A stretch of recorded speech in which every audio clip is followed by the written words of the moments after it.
What's the meaning of broiler chicken?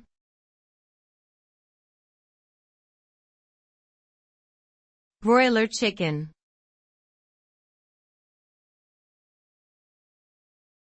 Broiler chicken.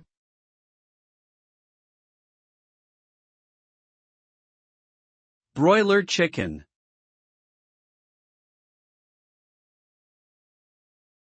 Broiler chicken.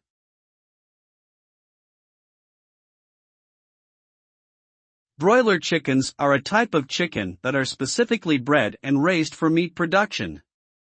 They are typically raised in large commercial farms under controlled conditions that maximize their growth rates and efficiency in converting food into protein.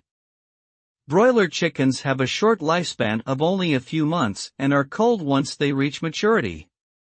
Due to their fast growth and high demand, broiler chickens are the most common type of poultry consumed worldwide.